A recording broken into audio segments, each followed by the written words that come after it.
Oi pessoal, eu sou o Davis e hoje nós vamos comentar sobre a série Monstros, a história de Ed Gein, que estreou recentemente na Netflix e é a terceira parte da trilogia Monstros do Ryan Murphy e do Ian Brennan. Eu preciso dizer que essa terceira parte ela bate pau a pau com Dahmer, que é a primeira parte dessa franquia, seguida de Os Irmãos Menendez. Porém, Ed Gein e Dahmer são as duas partes mais incríveis da franquia, em sentido de coisas grotescas, porque são coisas bem explícitas que são colocadas na série, tanto em Ed Gein quanto em Dahmer. E Irmãos Menendez tem uma coisa grotesca ali, uma aqui, mas nada comparado a Ed Gein e a Dahmer.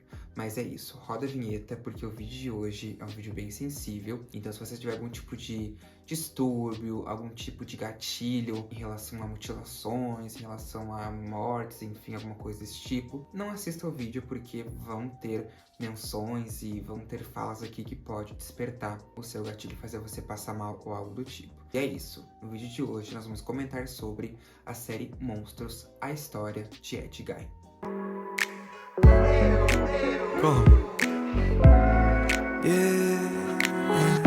Pois bem, como eu falei, Monstros, a história de Ed Gein, faz parte da trilogia Monstros, sendo a parte 1 sobre Jeffrey Dahmer, estrelado por Evan Peters, a parte 2 sobre os irmãos Lyle e Eric Menendez, estrelado por Nicolas Chaves e Cooper Cook, e agora a parte 3 sobre o Ed Gein, estrelado por Charlie Hunnam e Laurie Metcalf, sendo essa saga criada por Ryan Murphy e Ian Brennan. Mas quem foi o Ed Gein nessa terceira parte de Monstros? Edward Theodore Gein, mais conhecido como Ed Gein, foi um assassino em série e ladrão de cadáveres humanos americano, posteriormente condenado pelo homicídio de 3 pessoas e fortemente suspeito de ter matado outras 6. Ele nasceu em 27 de agosto de 1906 e morreu em 26 de julho de 1984. Pois bem, agora que nós já sabemos quem é o Ed Gein e que nós já demos uma boa introdução sobre a trilogia Monstros,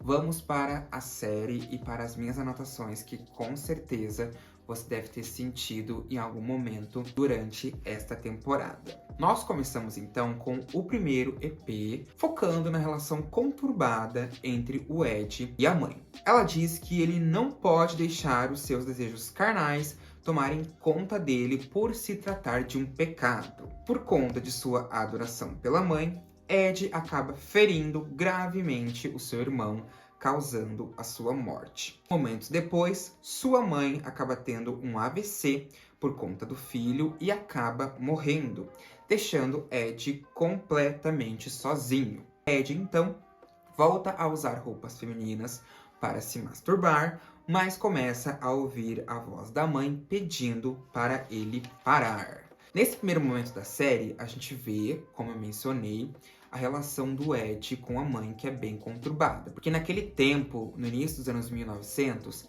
era pecado os homens fornicarem, era pecado os homens terem desejos carnais, era outra realidade.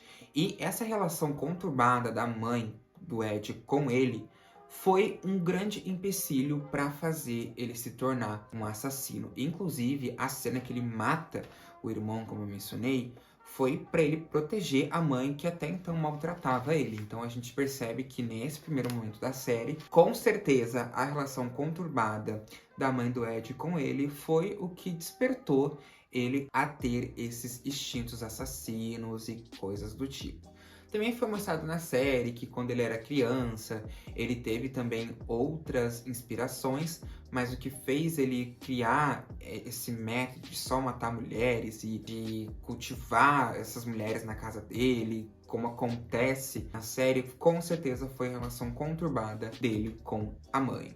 Amando da voz interna, ele desenterra um corpo de uma mulher ao lado da mãe e acaba levando-o para casa, para suprir a falta da mesma. A partir do episódio 2, é explicado que o Ed usa da pele dos cadáveres para fazer objetos, se desfazendo depois do restante. Gente, isso aqui eu achei muito bizarro. A série toda é bizarra. Quando você assiste, é muito difícil você chegar ao final da série sem ter tido algum tipo de náusea, de desmaio. Claro, em casos mais severos ou coisa do tipo. Porque o cara literalmente pegava os cadáveres de mulheres, em sua maioria, ou enfim, totalmente de mulheres, e fazia objetos, pegava a pele dessas mulheres e tirava do corpo para fazer máscara para ele mesmo vestir, pegava os órgãos dessas mulheres e deixava eles em baldes, em potes, espalhados pela casa. Ele tinha um distúrbio, ele tinha esquizofrenia, que foi confirmado na série, mas o fato disso se misturar com ele ser um assassino e ser um serial killer, enfim, foi muito bizarro. Foi extremamente bizarro, foi extremamente difícil de continuar assistindo. Eu, particularmente, fiquei com o estômago embrulhado quando essas cenas começaram a aparecer. Mal sabia eu o que ia aparecer nos episódios seguintes. Então, esse fato aqui dele tirar os cadáveres dos caixões, levar um cadáver para casa para suprir a falta da mãe e fazer o que ele fez com as mulheres. Ai, gente, nossa, é bem complicado, sabe? O que o Dahmer fazia com pessoas negras, de matar homens negros, de cozinhar os corpos, e enfim, o Ed Gein aqui fazia com as mulheres. Então é realmente bem tenebroso. Ed, então, acaba levando a menina que ele gosta, que no caso é a Adeline, e ela logo se depara com os objetos feitos com pele e com um cadáver na cadeira, saindo assustada logo depois. A loucura dele é mais assustadora do que as atrocidades que ele faz. Isso, com certeza, foi uma das partes mais bizarras da série pra mim. Anos mais tarde, um ator de Hollywood ensaia para conseguir interpretar Ed Gein no cinema, o que não me parece uma boa ideia. Isso, no caso, é nos anos 50. Acho que é nos anos 50, se eu não me engano, ou anos 80, enfim, não consegui pegar muito bem essa parte da série.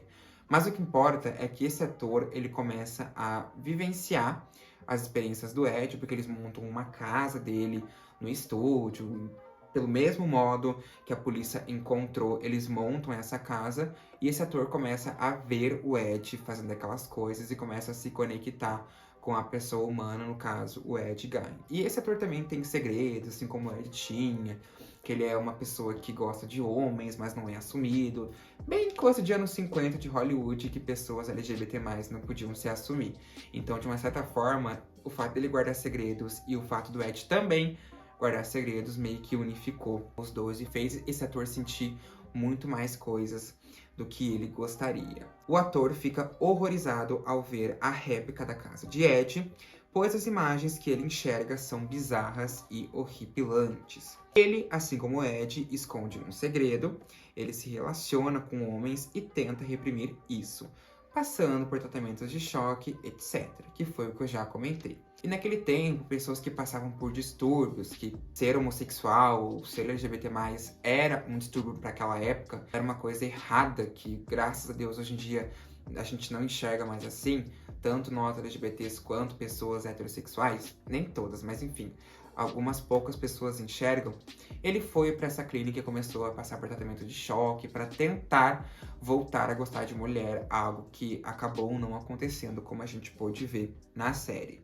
Isso cria um paralelo entre o desejo incubado de Ed por mulheres e o dele por homens, conectando as histórias. E o filme, baseado na história de Ed, estreia, mas a recepção do público não tem o sucesso esperado. Tanto que as pessoas, quando viram o filme, que no caso é que esse ator estava interpretando, começaram a vomitar, começaram a desmaiar, como eu quase passei assistindo essa série inteira. Então a gente já percebe que, no caso, a vida consegue imitar muito bem a arte. E eu achei muito grotesca a cena em que ele veste as roupas da mãe e coloca uma máscara de pele humana no rosto. Essa é a primeira aparição que a gente tem dele vestindo as máscaras de pele humana e vestindo roupas femininas, que foi o que eu já comentei no início do vídeo, que ele tinha esse desejo carnal por roupas femininas e por mulheres no geral. Mas isso, gente, meu Deus do céu, é tenebroso. É tenebroso você assistir isso e não sei, dá uma energia ruim, sabe? Foi uma série bem difícil de acompanhar. E essa cena aqui eu achei grotesca, achei horripilante, como tantas outras que tem na série, mas essa aqui em específico foi a primeira delas que eu falei assim, meu Deus, que série é essa? O que que tá acontecendo? E me pegou muito o fato dele desenterrar os corpos como se nada tivesse acontecido e ficar bem com isso. Ele é tão doente e psicopata que ele chega a perseguir uma babá, que no caso é interpretada pela Addison Rae, maravilhosa também, por ela roubar o emprego dele, porque consegue emprego de babá, para aprender a cuidar de crianças e desenvolver um desejo de ser pai. Aí ele acaba levando as crianças para casa dele, assustando as crianças. Os pais não querem mais que ele fique com essas crianças. E essa babá, que é a Addison Rae, ela volta a ficar com as crianças.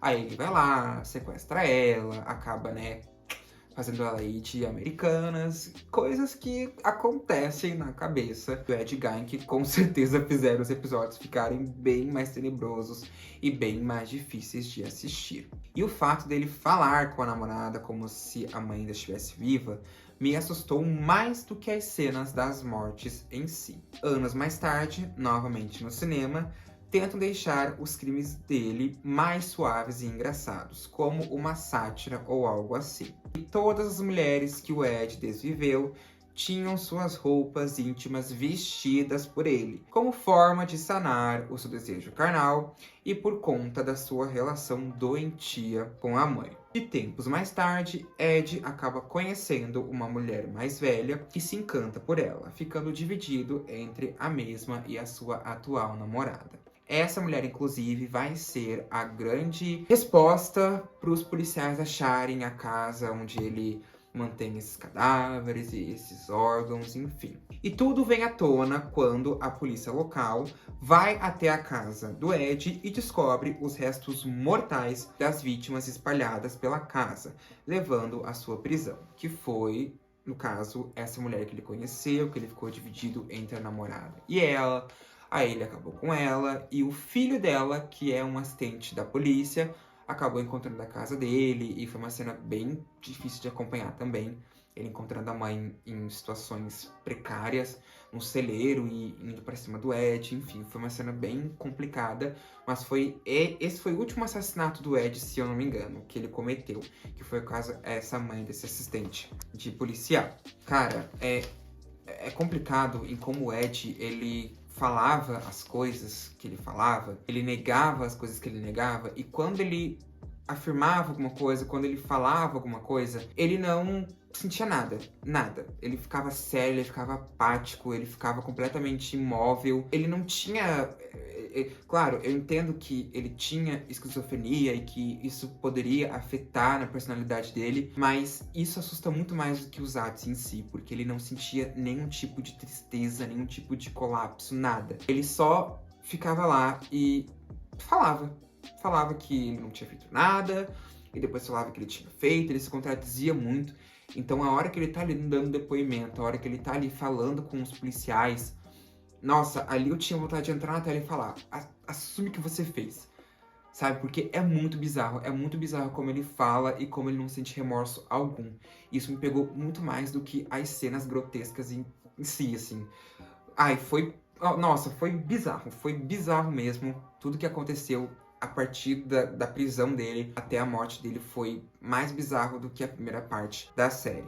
Ele, então, é levado para um manicômio e permanece vestindo roupas femininas e insistindo que não cometeu crime algum. Então, a partir daqui, quando ele já está no manicômio, o problema dele, a esquizofrenia dele começa a aumentar.